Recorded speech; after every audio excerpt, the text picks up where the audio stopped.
Halo semuanya, selamat datang di channel Sari Bercerita. Tempat di mana kata menjadi makna dan makna menyentuh jiwa. Karena setiap kisah punya pesan, dan setiap pesan bisa membuka hati yang mendengarnya. Jadi, luangkan waktumu sejenak, temukan tempat ternyamanmu, dan jika kisah ini menyentuh hatimu, jangan lupa untuk like, bagikan, dan subscribe. Bagi yang sudah subscribe, semoga Allah Subhanahu wa Ta'ala senantiasa menyehatkan badanmu, melimpahkan rezekimu, dan mengabulkan seluruh hajatmu. Tulis di kolom komentar dari kota mana saja Anda menyaksikan kisah ini. Mari kita mulai ceritanya. Nadira terbiasa bangun lebih pagi daripada siapapun di rumah itu. Bukan karena kewajiban sebagai istri, melainkan karena kebiasaan lama yang terbentuk jauh sebelum ia menikah. Pukul 5 pagi, saat udara masih menyisakan dingin, ia sudah duduk di meja kerja kecil di sudut rumah, membuka laptop, memeriksa laporan keuangan, dan menjawab pesan-pesan penting dari tim usahanya. Tangannya bergerak cepat, matanya fokus, wajahnya tenang. Tidak ada kesan terburu-buru, apalagi panik. Rumah 2 lantai yang mereka tempati berdiri megah di kawasan elit pinggiran kota. Semua orang tahu itu rumah yang diberikan Nadira kepada suaminya setelah menikah. Namun hanya sedikit yang benar-benar paham. Rumah itu bukan hadiah, bukan pula simbol ketaatan istri. Itu hanyalah hasil kerja keras Nadira selama bertahun-tahun, jauh sebelum nama Rangga tercatat di kartu keluarga. Rangga sendiri masih terlelap di kamar atas. Tidurnya nyenyak tanpa beban. Sejak menikah, ritme hidupnya perlahan berubah, bukan ke arah yang lebih sibuk, melainkan semakin longgar. Ia tidak lagi tergesa berangkat kerja, tidak lagi cemas memikirkan cicilan, apalagi urusan dapur. Semua seolah berjalan dengan sendirinya, seperti mesin yang sudah disetel orang lain. Ketika akhirnya Rangga turun ke lantai bawah, sarapan sudah tersaji. Bukan masakan Nadira, mereka memiliki asisten rumah tangga. Tetapi semua tetap berada dalam kendali Nadira. Menu, jadwal, hingga pembayaran gaji staf rumah tangga. Rangga duduk, makan, lalu mengambil ponselnya. "Jangan lupa nanti siang transfer ke Mama ya," kata Rangga sambil mengunyah. Nadira mengangguk singkat tanpa menoleh. "Sudah dijadwalkan," jawabnya datar. Percakapan mereka seringkali sesingkat itu. Tidak ada pertengkaran, tidak ada juga kehangatan berlebihan. Hubungan mereka berjalan tenang, nyaris seperti 2 rekan kerja yang berbagi ruang hidup. Rangga tidak pernah benar-benar terlibat dalam urusan keuangan, dan Nadira tidak pernah memaksanya. Sejak awal, pembagian peran itu terbentuk secara alami, atau setidaknya demikian yang diyakini Nadira. Semua aset berada atas nama Nadira, rekening utama, tabungan, deposito, properti, bahkan kendaraan yang dipakai Rangga sehari-hari. Bukan karena Nadira tidak percaya, melainkan karena memang semua itu berasal dari hasil usahanya. Ia membangun bisnis dari nol, jatuh bangun, mengelola resiko, dan belajar memahami dunia yang keras tanpa banyak mengeluh. Saat menikah, ia tidak merasa perlu memindahkan kepemilikan apapun. Baginya pernikahan tidak otomatis menghapus identitas dan jerih payah seseorang. Namun tidak semua orang memandangnya demikian. Ibu Rangga, Bu Ratna, sejak awal tidak pernah benar-benar menyukai posisi Nadira dalam keluarga. Bagi perempuan itu, ada sesuatu yang terasa janggal, bahkan mengganggu. Nadira terlalu tenang, terlalu mapan, dan terlalu berkuasa. Dalam setiap acara keluarga, Bu Ratna seringkali duduk memperhatikan menantunya dari kejauhan. Matanya menyimpan penilaian yang tak pernah diucapkan secara langsung, tetapi terasa tajam. "Rangga itu anak laki-laki," katanya suatu kali saat hanya mereka berdua di ruang tamu rumahnya. "Harusnya dia yang pegang kendali. Masa semua diatur istri?" Nadira hanya tersenyum tipis.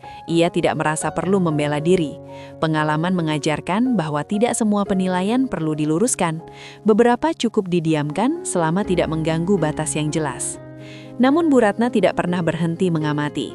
Setiap kali Rangga datang berkunjung tanpa Nadira, keluhan itu selalu muncul dengan nada yang sama, seolah diulang agar tertanam lebih dalam. Rangga, yang sejak kecil terbiasa menurut, hanya mengangguk. Ia tidak membantah, tapi juga tidak melakukan apapun untuk mengubah keadaan. Baginya, hidup sudah terlalu nyaman untuk dipersoalkan. Di mata Bu Ratna, kenyamanan itu justru masalah. Ia melihat anaknya seperti kehilangan wibawa. Rangga tidak pernah terlihat mengambil keputusan besar. Semua selalu dikembalikan kepada Nadira. Bahkan hal-hal kecil, liburan keluarga, renovasi rumah, hingga bantuan untuk saudara selalu melewati persetujuan Nadira. Bagi Bu Ratna, itu bukan kerjasama, melainkan ketundukan. Sementara itu, Nadira menjalani hari-harinya dengan ritme yang stabil. Ia jarang mengeluh, jarang bercerita panjang. Ia tahu posisinya, tahu apa yang ia miliki, dan tahu batas kesabarannya sendiri. Hubungannya dengan Rangga ia anggap cukup. Tidak sempurna, tetapi tidak pula bermasalah.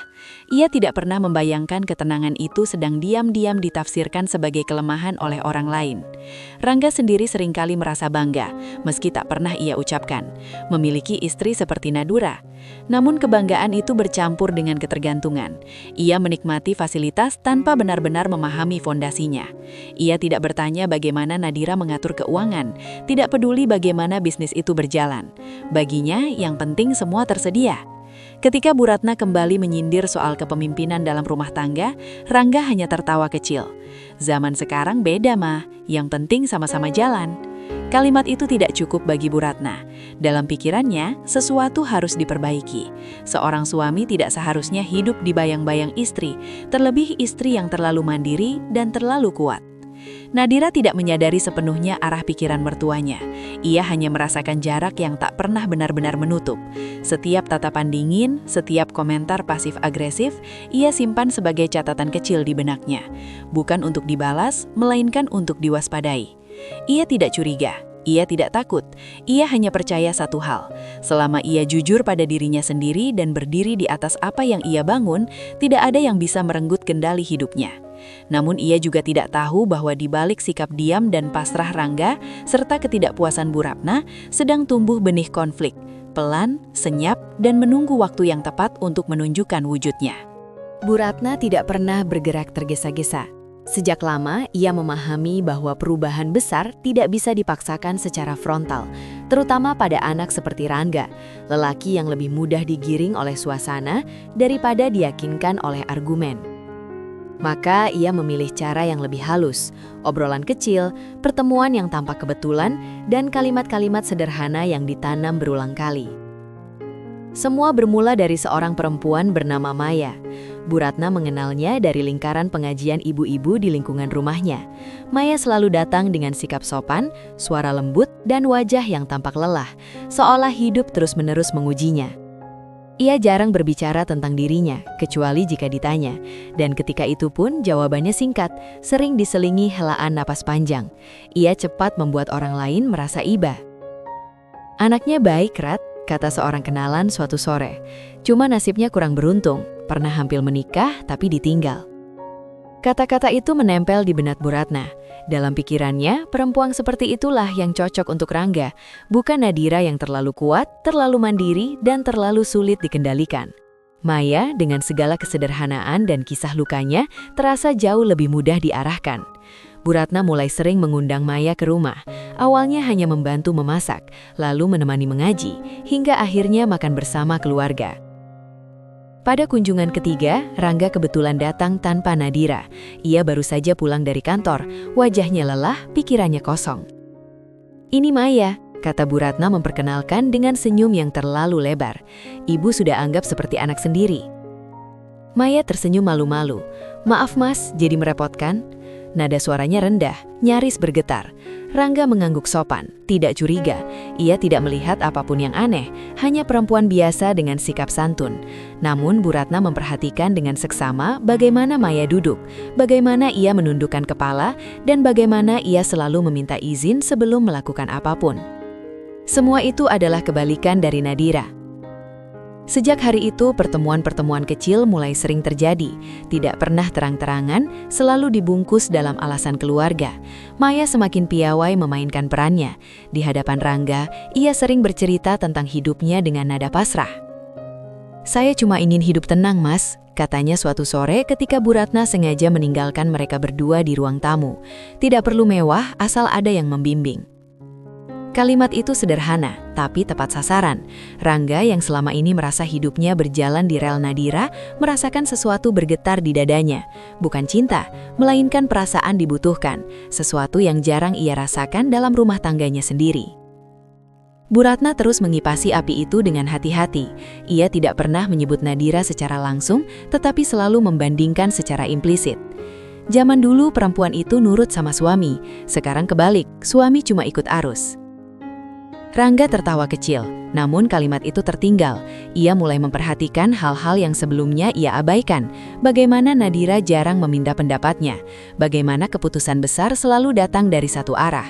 Padahal selama ini, ia menikmati semua itu tanpa beban. Sementara itu, Nadira tenggelam dalam dunianya sendiri. Jadwal bisnisnya semakin padat, ditambah persiapan umroh yang sudah lama ia rencanakan. Ia mengurus dokumen, mempersiapkan keberangkatan, dan memastikan semua urusan kantor tetap berjalan selama ia pergi. Fokusnya penuh, pikirannya tertata. Ia tidak memperhatikan perubahan kecil pada Rangga. Jawaban yang semakin singkat, perhatian yang mudah teralihkan. Bukan karena ia lalai, tetapi karena ia tidak pernah membayangkan adanya pengkhianatan.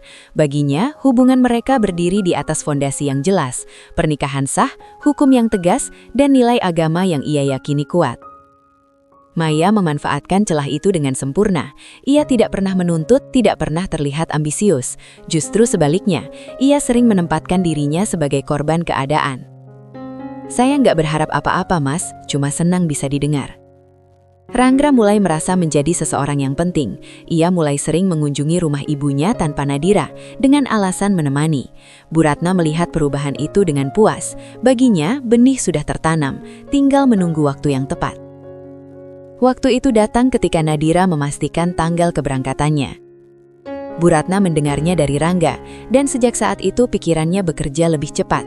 Ia mulai menghubungi kerabat jauh, mencari tahu soal wali, dan menyusun rencana dengan rapi. Semua dilakukan diam-diam tanpa meninggalkan jejak yang mencurigakan. "Ini demi masa depanmu," katanya pada Rangga dengan nada meyakinkan. "Kamu butuh istri yang benar-benar paham posisimu sebagai kepala keluarga." Rangga ragu, ada bagian dari dirinya yang sadar bahwa apa yang ia jalani tidak sepenuhnya benar. Namun kenyamanan hidup bersama Nadira membuatnya merasa aman untuk tidak berpikir terlalu jauh. Ia tidak membayangkan konsekuensi apapun, dalam benaknya semua akan tetap berjalan seperti biasa. Nadira di sisi lain justru merasa tenang menjelang keberangkatannya. Ia mempercayakan rumah dan urusan domestik pada sistem yang telah ia bangun. Ia tidak melihat alasan untuk khawatir, baginya kepergiannya hanya sementara, dan ia yakin rumah tangganya cukup kuat untuk menunggu. Ia tidak tahu bahwa di balik ketenangannya, Bu Ratna sedang menyusun langkah paling berani dalam hidupnya. Dan Maya dengan senyum lembut dan kisah pilu telah siap memainkan peran yang jauh lebih besar dari yang ia akui. Benih hasutan itu telah tumbuh, belum menjadi badai tapi akarnya sudah mulai mencengkram, pelan, dalam, dan mengarah ke satu tujuan yang sama. Hari pengeberangkatan Nadira tiba tanpa kegaduhan. Subuh itu, rumah terasa lebih hening dari biasanya. Koper sudah tersusun rapi di dekat pintu, dokumen perjalanan terselip aman di tas tangan. Nadira berdiri sejenak di ruang tengah, memandang rumah yang selama ini ia rawat dengan ketenangan dan keteraturan. Tidak ada firasat buruk, hanya rasa syukur dan niat yang tertata. Rangga mengantarkannya ke bandara. Sepanjang perjalanan, percakapan mereka singkat dan fungsional, tentang jadwal, tentang doa, tentang pesan singkat agar Nadira menjaga kesehatan. Di dalam mobil, Nadira memejamkan mata sejenak, membiarkan pikirannya bersih dari urusan dunia. Ia percaya apa yang ditinggalkan akan baik-baik saja. Kepercayaannya bukan naif. Ia hanya berpegang pada batasan yang selama ini ia anggap kokoh, hukum, akad, dan keyakinan agama. Di bandara, Rangga memeluknya singkat. "Hati-hati," katanya. Nadira mengangguk dan tersenyum kecil. Tidak ada drama perpisahan. Bagi Nadira, kepergian itu bukan pelarian, melainkan perjalanan batin yang sudah lama ia persiapkan. Pesawat lepas landas, membawa Nadira menjauh dari rumah, dan tanpa ia sadari, menjauh dari pusat pengkhianatan yang mulai bergerak. Di tanah air, Bu Ratna tidak menunggu lama. Begitu kepastian keberangkatan Nadira ia pegang, langkah-langkah yang selama ini disusun perlahan mulai dijalankan. Ia menghubungi Rangga dengan nada yang lebih tegas dari biasanya. "Sekarang waktunya kamu jadi laki-laki," katanya di telepon. "Ibu nggak mau nama keluarga kita terus jadi bahan omongan." Rangga datang ke rumah ibunya dengan perasaan campur aduk. Ada kegelisahan, tetapi juga dorongan yang sulit ia jelaskan.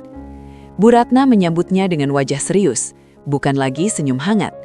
Di ruang tamu, ia berbicara panjang tentang tanggung jawab, tentang agama, tentang posisi suami sebagai pemimpin rumah tangga. "Kamu masih suami sah," kata Bu Ratna menekankan. "Menikah lagi itu halal, apalagi kalau demi kebaikan." Maya duduk di sudut ruangan, mengenakan pakaian sederhana. Ia tidak banyak bicara. Sesekali ia menunduk, sesekali matanya berkaca-kaca. Saat Rangga menoleh, Maya hanya berkata pelan, "Saya ikut apa kata ibu saja." Kalimat itu kembali menyentuh sesuatu di diri Rangga. Perasaan diakui, perasaan dibutuhkan. Ia tahu langkah ini beresiko, tetapi ia menenangkan dirinya dengan pikiran sederhana. Nadira tidak akan tahu, dan kalaupun tahu, ia masih punya posisi sebagai suami. Semua akan bisa dibicarakan.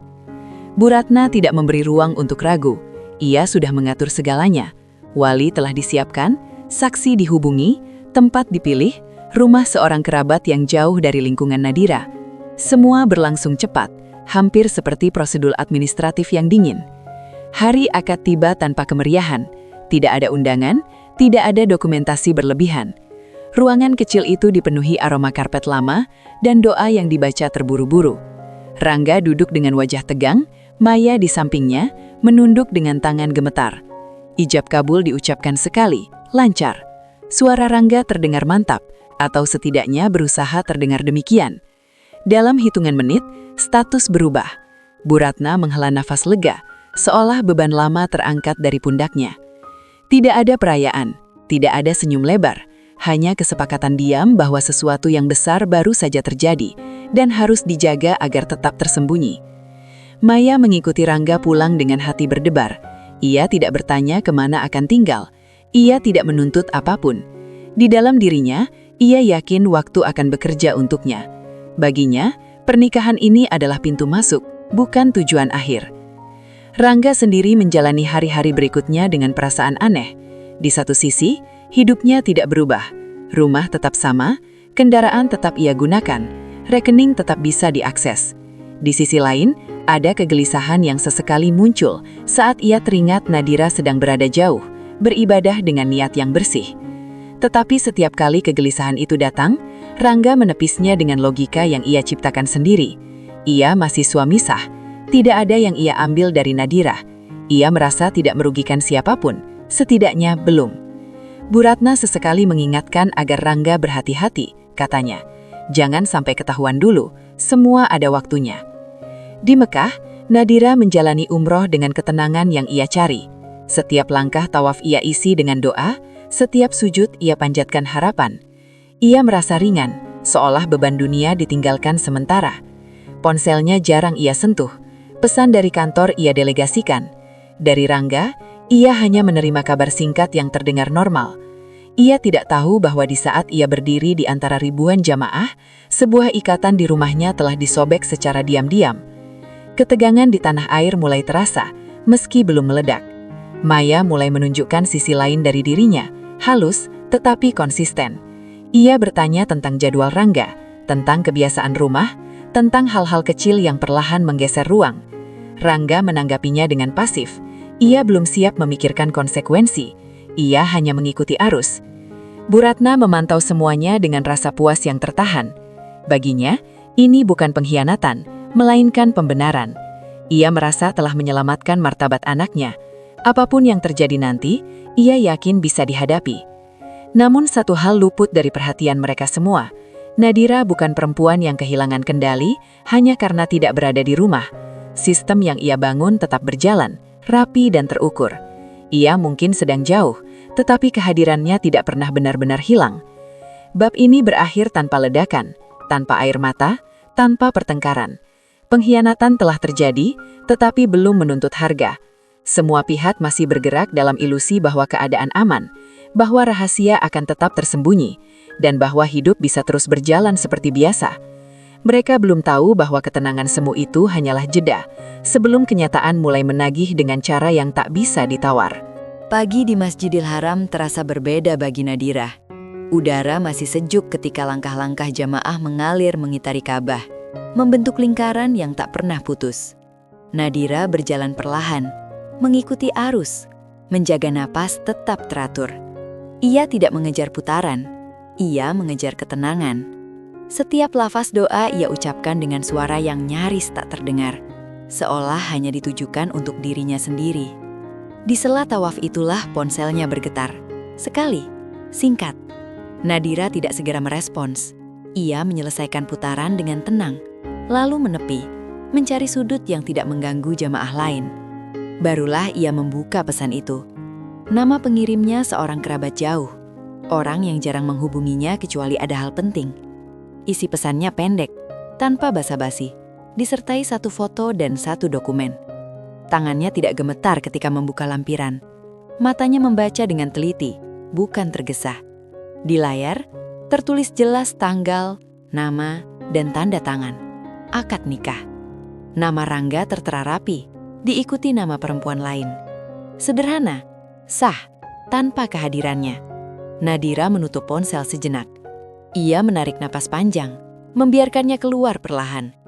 Tidak ada amarah yang meledak, tidak ada rasa pusing mendadak. Yang ada hanya keheningan yang jatuh di dadanya. Padat, berat, namun tertata. Ia duduk, menatap Ka'bah dari kejauhan, dan membiarkan pikirannya bekerja. Dalam benaknya, ia menyusun ulang semua potongan yang selama ini ia simpan sebagai catatan kecil. Jarak yang tak pernah menutup, tatapan dingin, kalimat-kalimat yang terasa ganjil. Semuanya kini menemukan tempatnya. Nadira tidak menyalahkan dirinya. Ia tidak mencari pembenaran. Ia hanya mengakui satu fakta. Sebuah batas telah dilanggar. Ia kembali berdiri, menyelesaikan ibadahnya dengan khusyuk yang justru semakin dalam. Di hadapan rumah suci itu, Nadira tidak berdoa untuk keadilan yang meledak-ledak. Ia berdoa agar pikirannya tetap jernih, agar langkah yang ia ambil tidak dipandu emosi, melainkan akal sehat dan martabat. Selesai ibadah, Nadira menuju area yang lebih tenang. Ia duduk, membuka ponsel, dan mulai bekerja. Seperti yang selalu ia lakukan saat menghadapi persoalan besar. Ia tidak menghubungi Rangga, tidak juga ibu mertuanya. Ia tahu percakapan tidak akan mengubah fakta, dan ia tidak membutuhkan pengakuan. Panggilan pertama, ia arahkan kepada Dian, kepala tim keuangan yang telah bersamanya selama bertahun-tahun. Suaranya tenang, datar, tanpa nada tinggi. "Dian," katanya, "saya perlu lakukan pembatasan akses." Tidak ada penjelasan panjang. Dian memahami kode itu. "Semua?" tanyanya singkat. "Semua yang bukan atas nama saya," jawab Nadira. "Efektif sekarang." Instruksi berikutnya menyusul rapi. Pembekuan kartu ATM tambahan, penangguhan kartu kredit yang terhubung, penarikan otorisasi pada rekening bersama yang bersifat operasional. Nadira memastikan setiap langkah dicatat, setiap prosedur mengikuti aturan. Tidak ada celah, tidak ada improvisasi. Panggilan kedua ia arahkan kepada Arman, pengacara kepercayaannya. Nada bicara Nadira tetap sama, tenang, terukur. "Saya menerima bukti pernikahan kedua," katanya. "Mohon siapkan langkah pengamanan aset." Arman tidak terkejut. Ia sudah lama mengenal Nadira sebagai klien yang disiplin. "Kita bergerak sesuai hukum," jawab Arman. "Tidak ada tindakan reaktif." "Betul," kata Nadira. "Saya tidak ingin ancaman, saya ingin kepastian." Mereka membahas poin-poin penting, status kepemilikan, perlindungan aset, dan dokumentasi. Nadira mendengarkan dengan seksama, sesekali mengajukan pertanyaan yang tajam namun singkat. Semua dicatat, semua disepakati. Tidak ada ruang untuk salah tafsir. Selesai panggilan, Nadira mematikan ponsel. Ia menatap sekeliling, melihat jamaah lain yang sibuk dengan doa masing-masing. Di antara ribuan orang itu, ia merasa sendirian, namun tidak rapuh. Ada perbedaan besar antara kesendirian dan kelemahan, dan Nadira mengenal keduanya dengan baik. Keputusan telah dibuat, bukan sebagai hukuman, melainkan sebagai penataan ulang batas. Bukan untuk melukai, melainkan untuk melindungi apa yang memang menjadi haknya. Nadira tidak mengambil apapun yang bukan miliknya. Ia hanya menghentikan akses pada sesuatu yang selama ini dipinjam tanpa izin. Di tanah air, efeknya belum terasa sepenuhnya. Sistem bekerja senyap, seperti jam yang berdetak tepat waktu. Perubahan status membutuhkan beberapa jam untuk sinkron, dan Nadira tahu itu. Ia tidak menunggu hasil dengan cemas. Ia percaya pada proses. Malam harinya, Nadira kembali beribadah. Kali ini ia berdoa dengan kalimat yang lebih ringkas. Tidak ada permohonan agar pengkhianatan dibalas setimpal. Ia hanya meminta kekuatan untuk konsisten pada keputusan yang telah diambil. Ia tahu, konsistensi seringkali lebih berat daripada kemarahan. Sebelum tidur, ia membuka kembali dokumen yang dikirimkan kepadanya. Ia membaca ulang, memastikan tidak ada detail yang terlewat. Lalu ia menutupnya, menyimpannya dalam folder yang diberi nama sederhana, tidak emosional, tidak dramatis. Ia tidak mengirim pesan apapun kepada Rangga. Ia tidak menanyakan alasan, tidak meminta penjelasan. Bagi Nadira, bukti cukup. Penjelasan seringkali hanya memperpanjang kebisingan. Pagi berikutnya, notifikasi singkat masuk dari Dian. Semua pembatasan aktif. Nadira membaca pesan itu tanpa ekspresi. Ia membalas dengan satu kata, terima kasih. Tidak ada kepuasan yang meledak, tidak ada rasa menang. Yang ada hanya keheningan sunyi yang jatuh di dadanya. Padat, berat, namun tertata. Ia duduk, menatap Ka'bah dari kejauhan, dan membiarkan pikirannya bekerja. Di antara keteguhan, ia berjanji pada dirinya sendiri untuk tidak merendahkan martabatnya dengan amarah yang tidak perlu. Keputusan telah dibuat, rapi dan sah, tanpa teriakan, tanpa ancaman. Hanya tindakan nyata yang akan berbicara dengan sendirinya pada waktunya. Pagi itu Rangga berangkat lebih awal dari biasanya. Ia ingin menyelesaikan beberapa urusan yang tertunda, sekaligus menghindari suasana rumah yang akhir-akhir ini terasa berbeda. Maya masih tertidur ketika ia keluar. Wajahnya lelah namun menyimpan ekspektasi yang belum sempat terwujud. Rangga menutup pintu pelan, membawa kunci mobil yang selama ini ia gunakan tanpa pernah memikirkan status kepemilikannya. Ia berhenti di sebuah minimarket tak jauh dari rumah. Seperti biasa, ia mengambil kopi dan roti, lalu berdiri di depan mesin ATM yang terletak di sudut ruangan. Tangannya memasukkan kartu, menekan nominal yang ia inginkan, jumlah yang tidak kecil, tapi selama ini selalu tersedia. Layar mesin berkedip, lalu muncul tulisan singkat, transaksi tidak dapat diproses. Rangga mengernyit, ia mengulang, mencoba nominal yang lebih kecil. Pesan yang sama muncul. Ia menghela nafas, mencoba ATM lain di luar. Hasilnya tetap. Kartu itu seperti benda mati, tidak menolak tapi juga tidak memberi. Ia berdiri beberapa detik, memandang mesin seolah berharap layar berubah. Perasaan tidak nyaman mulai merambat. Untuk menenangkan diri, Rangga membuka ponsel dan mencoba kartu kreditnya di kasir. Gesek, bunyi penolakan. Kasir mengulang dengan wajah canggung, tetap gagal. "Maaf Pak," kata kasir pelan. Rangga mengangguk, meninggalkan barang-barang itu di meja. Di luar, udara pagi terasa lebih panas. Ia duduk di mobil, membuka aplikasi perbankan. Saldo rekening utama, rekening yang selama ini ia anggap sebagai miliknya, menampilkan angka yang nyaris nol. Tidak ada pesan kesalahan, tidak ada peringatan, hanya fakta yang berdiri dingin. Untuk pertama kalinya, Rangga merasa sesuatu runtuh tanpa suara. Ia mencoba menelpon Nadira. Nada sambung, tidak diangkat. Ia mengetik pesan singkat lalu menghapusnya sebelum terkirim. Ia tidak tahu harus menulis apa. Ia menutup ponsel, menatap setir. Kepalanya dipenuhi pertanyaan yang jawabannya mulai terasa jelas dan menakutkan. Siang harinya, Maya menyadari perubahan itu dengan cara yang lebih sederhana. Ia meminta Rangga mengajaknya makan di tempat yang selama ini dijanjikan, restoran yang sering ia lihat di media sosial. Rangga mengangguk, meski dadanya terasa sesak. Di restoran itu, setelah memesan, Rangga menyerahkan kartu kredit. Pelayan kembali dengan wajah ragu. "Maaf Pak, kartunya tidak bisa digunakan." Maya menatap Rangga. "Mungkin kartu yang lain?" Rangga mencoba kartu kedua, lalu yang ketiga. Semua gagal. Suasana meja berubah canggung. Maya tersenyum kaku lalu menunduk, jarinya memainkan ujung tas. "Kita makan di tempat lain saja," kata Rangga cepat. Mereka keluar tanpa makan. Di mobil akhirnya Maya bertanya, suaranya tidak lagi selembut biasanya. "Mas, ini kenapa?" Rangga diam. Ia tidak punya jawaban yang menenangkan. Maya menghela nafas panjang lalu berkata lirih, "Katanya semuanya aman. Katanya Mas nggak akan kekurangan apa-apa." Kalimat itu menusuk. Rangga menyadari betapa banyak janji yang ia ucapkan tanpa pernah benar-benar memeriksa dasar pijakannya. Di rumah Maya, Maya mulai melihat kenyataan dengan mata yang berbeda.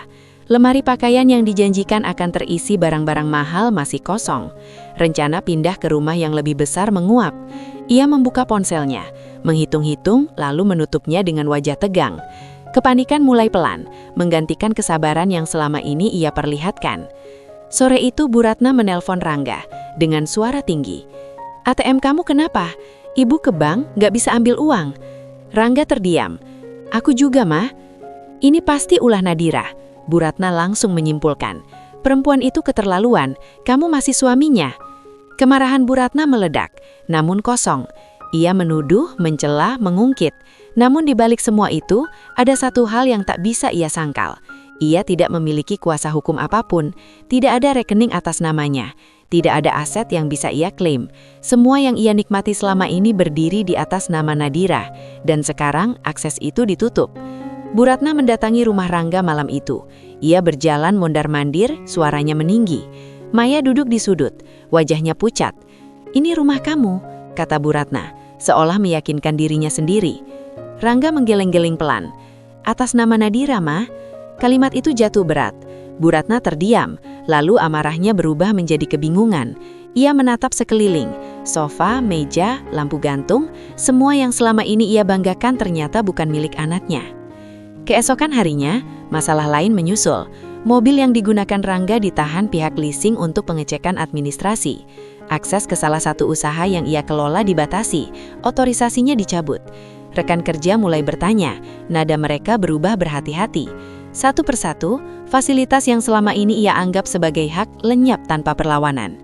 Rangga mencoba menghubungi bank, mencoba bertanya. Jawabannya selalu sama, perubahan status otorisasi, sah, prosedural, tidak ada kesalahan sistem. Ia duduk sendirian di ruang tamu, memandangi ponsel yang sunyi. Untuk pertama kalinya, ia benar-benar merasakan kehilangan kendali, bukan hanya atas uang, tetapi atas hidup yang selama ini berjalan tanpa ia kemudikan sendiri.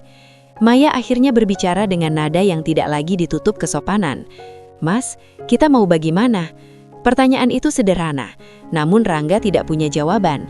Ia menyadari betapa rapuh posisinya, seorang suami yang mengira status cukup untuk menjamin segalanya, tanpa menyadari bahwa dunia nyata bekerja dengan nama, tanda tangan, dan kewenangan. Bu Ratna masih menyalahkan Nadira, menganggap semua ini sebagai pembalasan yang kejam. Namun amarahnya tidak mengubah apapun. Ia tidak bisa memaksa bank, tidak bisa membuka akses, tidak bisa menuntut apa yang tidak pernah menjadi milik mereka. Malam turun dengan sunyi yang menekan. Di rumah yang terasa asing, Rangga duduk lama, memandang kosong. Ia tidak marah, ia tidak menangis. Ia hanya merasa kecil, lebih kecil dari yang pernah ia bayangkan. ATM yang mati itu bukan sekedar mesin yang menolak kartu. Ia adalah tanda bahwa satu babak kenyamanan telah berakhir. Dan untuk pertama kalinya, Rangga menyadari bahwa selama ini, ia hidup di bawah naungan yang tidak ia bangun sendiri, dan kini naungan itu telah ditarik pergi. Pesawat yang membawa Nadira mendarat menjelang sore. Langit kota tampak kelabu, namun wajah Nadira tetap tenang. Tidak ada tanda lelah berlebihan, tidak pula raut marah yang ditahan. Ia berjalan keluar bandara dengan langkah mantap, menolak dijemput beramai-ramai. Sopir kepercayaannya sudah menunggu, membawa mobil yang ia kenal sebagai ruang aman, hening, tertib, dan bebas dari percakapan yang tidak perlu. Di sepanjang perjalanan pulang, Nadira tidak membuka ponsel. Ia tahu, sejak akses finansial dibekukan, pesan dan panggilan telah berdatangan. Ia memilih untuk hadir sepenuhnya saat waktunya tiba, bukan terpancing oleh keributan sebelum itu. Baginya, pulang adalah tentang menata ulang posisi, bukan meladeni emosi. Rumah menyambutnya dengan sunyi yang berbeda, bukan sunyi damai, melainkan sunyi yang menunggu. Nadira masuk, menaruh tas, dan duduk sejenak di ruang tamu. Ia memandang sekeliling, benda-benda yang ia pilih dengan teliti, ruang yang ia bangun dengan kesabaran. Semuanya masih di tempatnya, tidak ada yang rusak, yang berubah hanyalah relasi di antara penghuninya. Rangga datang tidak lama kemudian, wajahnya kusut, matanya sembab oleh kurang tidur. Ia berdiri di ambang pintu, ragu untuk mendekat. "Nat," katanya pelan. Nadira menoleh. "Kita bicara di sini saja," ujarnya singkat. Tidak ada nada tinggi, tidak ada sindiran, hanya ketetapan. Rangga duduk, tangannya saling menggenggam. "Aku salah," katanya cepat, seolah takut kesempatan bicara itu menguap. "Aku hilaf. Aku masih suami kamu. Kita bisa bicarakan?" Nadira mengangkat tangan sedikit. "Saya tidak datang untuk mendengar pengakuan," katanya. "Saya datang untuk menata ulang batas." Kalimat itu memupus arus permohonan Rangga.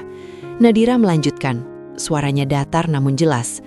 "Pernikahan kedua kamu sah menurut agama, itu fakta. Keputusan finansial yang saya ambil juga sah menurut hukum, itu fakta lain. Kita bicara berdasarkan itu." Pintu terbuka. Bu Ratna masuk dengan langkah cepat, diikuti Maya yang tampak tegang. Bu Ratna langsung berbicara, suaranya meninggi. "Kamu keterlaluan, Nadira. Apapun masalahnya, Rangga itu suami kamu." Nadira berdiri, menatap mertuanya tanpa ekspresi. "Bu Ratna," katanya, sopan namun dingin, "saya tidak mengambil apapun dari Rangga. Saya hanya menghentikan akses atas sesuatu yang sejak awal bukan miliknya." Maya menyela dengan suaranya bergetar namun tegas. "Saya istri sah sekarang, saya punya hak." Nadira menoleh ke arahnya. Tatapannya tenang, tidak merendahkan. "Hak atas apa?" tanyanya. "Sebutkan satu aset yang atas nama kalian." Keheningan jatuh. Maya terdiam. Bu Ratna membuka mulut, lalu menutupnya kembali. Rangga menunduk. Nadira mengambil map tipis dari tasnya dan meletakkannya di meja. "Ini daftar kepemilikan," katanya. "Rekening, properti, kendaraan dan otorisasi bisnis. Semuanya atas nama saya. Tidak ada yang saya alihkan, tidak ada yang saya sembunyikan." Bu Ratna mendengus. "Kamu sengaja?" "Tidak," jawab Nadira. "Saya konsisten." Rangga berdiri, suaranya melemah. "Nadira, aku mohon, kita cari jalan tengah. Aku akan bertanggung jawab." Nadira menatapnya lama. Tanggung jawab tidak dimulai setelah konsekuensi, dan jalan tengah tidak ada jika batas sudah dilanggar. Ia menarik nafas pendek. "Saya tidak akan berteriak, saya tidak akan mempermalukan siapapun. Saya hanya akan memisahkan apa yang memang harus dipisahkan." Ia menoleh ke Maya. "Kamu tidak dirugikan oleh tindakan saya, kamu dirugikan oleh asumsi. Gaya hidup yang dijanjikan bukan kontrak hukum." Maya menggenggam tangan. "Jadi kami harus bagaimana?" Nadira mengangguk kecil. "Itu pertanyaan yang seharusnya dijawab sebelum akad." Bu Ratna melangkah dekat, nada suaranya melembut, mencoba menekan dengan emosi. "Kamu ini istri, masa tidak ada sedikit pun belas kasihan?" Nadira menjawab tanpa ragu. Belas kasihan tidak sama dengan menyerahkan hak. Ia kemudian duduk kembali dan membuka ponsel. "Proses pemisahan sudah dimulai. Pengacara saya akan menghubungi untuk pengaturan administratif. Tidak ada pengusiran, ada tenggat waktu. Tidak ada penyitaan, ada serah terima." Rangga tampak goyah. "Kamu mau cerai?" Nadira menatapnya lurus. "Saya mau tertib." Kalimat itu mengakhiri perdebatan. Nadira tidak menutup pintu dialog, tetapi ia juga tidak membuka celah tawar-menawar. Semua dibingkai rapi. Apa yang akan terjadi, kapan dan bagaimana, tanpa ancaman, tanpa emosi berlebih. Beberapa hari berikutnya berjalan sesuai rencana. Surat-surat dikirim, jadwal ditetapkan, akses yang perlu ditutup, yang perlu diserahkan. Nadira hadir di setiap pertemuan dengan sikap yang sama, tenang, profesional, dan singkat. Ia tidak menyinggung masa lalu, tidak mempersoalkan niat. Ia hanya memastikan proses berjalan sah dan bermartabat. Rangga beberapa kali mencoba berbicara di luar agenda, mencoba memohon di sela-sela. Nadira selalu menjawab dengan kalimat yang sama. "Kita ikuti prosedur, bukan dingin, bukan kejam, tegas." Maya semakin sering menunjukkan ketidaksabaran. Ia menuntut kepastian yang tidak bisa diberikan Nadira.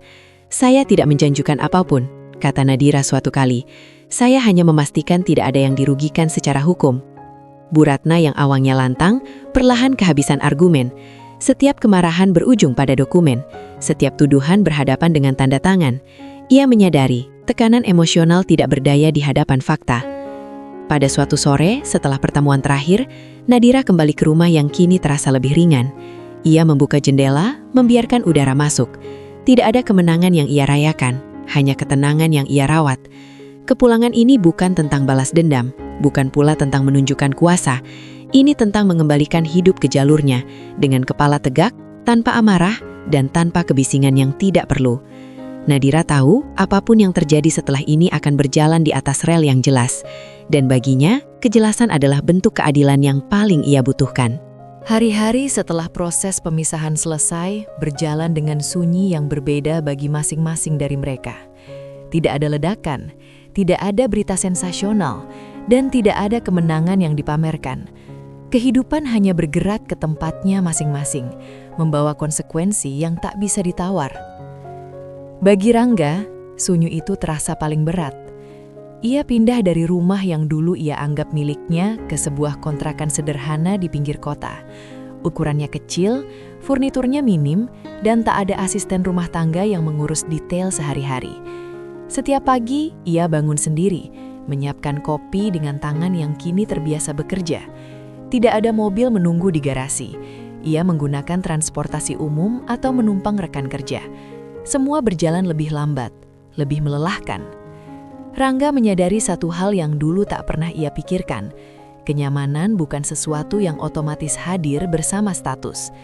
Selama ini ia mengira hidup layak adalah hak yang melekat pada perannya sebagai suami. Kini, tanpa akses pada apa yang bukan ia bangun sendiri, ia harus belajar mengukur ulang dirinya. Di malam-malam tertentu, ia teringat Nadira, bukan dengan amarah, melainkan dengan rasa kehilangan yang sunyi. Bukan karena cinta yang membara, melainkan karena kestabilan yang pernah ia anggap biasa. Ia tidak lagi menyalahkan siapapun, penyesalan datang terlambat dan tanpa tuntutan. Pernikahan keduanya dengan Maya tidak pernah benar-benar menemukan pijakan. Tanpa gaya hidup yang dijanjikan, hubungan itu kehilangan daya rekatnya. Maya yang awalnya sabar dan lembut mulai menunjukkan wajah yang lebih keras. Tagihan menumpuk, rencana-rencana besar menguap, dan percakapan mereka berubah menjadi hitung-hitungan. "Aku pikir hidup kita akan berbeda," kata Maya suatu malam. Suaranya datar. Rangga tidak menjawab. Ia tidak punya bantahan yang jujur. Pernikahan itu lahir dari asumsi, bukan kesiapan. Ketika asumsi runtuh, yang tersisa hanyalah realitas yang telanjang. Pertengkaran menjadi lebih sering, lebih terbuka. Maya menuntut kepastian, Rangga tak mampu memberi. Akhirnya, jarak tumbuh tanpa perlu kata-kata. Mereka tinggal di ruang yang sama, namun berjalan di arah yang berlawanan. Pernikahan itu retak, bukan oleh orang ketiga, melainkan oleh ketiadaan fondasi. Bu Ratna yang dulu merasa paling benar, perlahan kehilangan suara. Ia tidak lagi leluasa mengatur hidup anaknya. Campur tangannya justru menyeret Rangga ke posisi yang lebih lemah. Tetangga yang dulu memuji, kini berbisik. Keluarga besar yang dulu mendukung, kini menjaga jarak. Ia mencoba membela diri, mengatakan semua itu demi kebaikan. Namun kata-kata itu tak lagi menemukan pendengar. Pada akhirnya, Bu Ratna harus menerima kenyataan pahit. Niat yang dibungkus agama dan nama keluarga tidak otomatis melahirkan kebenaran, apalagi hasil yang baik. Di rumah kecilnya, Bu Ratna sering duduk sendiri, mengingat kembali langkah-langkah yang ia ambil. Tidak ada yang memarahinya, tidak ada yang menuntut. Namun kesunyian itu sendiri sudah cukup menjadi pengingat bahwa kendali yang dipaksakan selalu meninggalkan jejak. Sementara itu, Nadira melanjutkan hidup dengan ritme yang ia kenal baik. Ia kembali bekerja dengan fokus yang sama, menghadiri rapat, meninjau proyek, dan membuat keputusan-keputusan penting. Rumahnya terasa lebih lapang, bukan karena luasnya, melainkan karena tidak lagi diisi oleh kebohongan. Ia tidak memamerkan keberhasilan, tidak pula menjelekkan masa lalu. Kepada rekan-rekannya, ia hanya mengatakan bahwa hidupnya telah tertata ulang, tidak lebih, tidak kurang. Di waktu senggang, Nadira mulai melakukan hal-hal kecil yang dulu tertunda, membaca di sore hari, berjalan kaki di pagi yang cerah, dan mengunjungi orang-orang yang selama ini ia sayangi. Ia menemukan kembali dirinya tanpa harus membuktikan apapun. Sesekali Nadira mendengar kabar tentang Rangga dan keluarganya. Ia mendengarnya tanpa rasa ingin tahu berlebihan. Ia tidak menutup pintu silaturahmi, tetapi ia juga tidak membuka ruang yang sama. Batas tetap batas, jelas, tenang, dan dihormati. Di sisi lain kota, Rangga menutup hari dengan kelelahan yang nyata. Ia bekerja lebih keras, belajar berdiri di atas kakinya sendiri. Hidupnya mungkin lebih sederhana, tetapi ia mulai memahami nilai tanggung jawab yang dulu hanya ia ucapkan. Maya, pada akhirnya, memilih pergi, tanpa drama, tanpa tuntutan. Ia menyadari bahwa apa yang ia kejar bukanlah pernikahan, melainkan ilusi. Ketika ilusi itu runtuh, ia tak lagi memiliki alasan untuk bertahan. Bu Ratna menerima kabar itu dengan wajah pucat. Ia tidak menyalahkan siapapun lagi. Ia hanya diam, menyadari bahwa campur tangan yang berlebihan seringkali merusak lebih banyak daripada yang diselamatkan. Cerita ini tidak berakhir dengan hukuman yang kejam, melainkan dengan penataan ulang hidup. Setiap tokoh menerima bagiannya masing-masing, bukan berdasarkan dendam, melainkan berdasarkan pilihan yang mereka buat. Dan dari semua itu, satu pelajaran berdiri paling jelas. Kesetiaan bukan sekedar status, dan kekayaan bukan hak, terutama bila dibangun dari pengkhianatan. Nadira melangkah maju dengan tenang, membawa martabatnya utuh. Rangga belajar dari kehilangan, Bu Ratna menerima batas, dan kehidupan, seperti biasa, terus berjalan, adil dengan caranya sendiri. Pendengar setia Sari Bercerita, itulah kisahnya. Dari cerita ini, kita belajar kesetiaan bukan soal status, dan kenyamanan bukan hak bawaan. Apa yang dibangun tanpa kejujuran akan runtuh ketika kebenaran datang menagih. Perlu kami sampaikan bahwa cerita ini adalah karya fiksi yang dibuat semenarik mungkin agar terasa nyata. Namun tujuannya adalah untuk diambil hikmah dan pelajaran berharganya. Terima kasih sudah mendengarkan cerita kali ini sampai akhir. Jika kalian menyukai cerita ini, jangan lupa tinggalkan komentar, berikan like dan subscribe channel Sari Bercerita. Untuk cerita-cerita menarik lainnya, sampai jumpa di cerita berikutnya. Wassalamualaikum warahmatullahi wabarakatuh.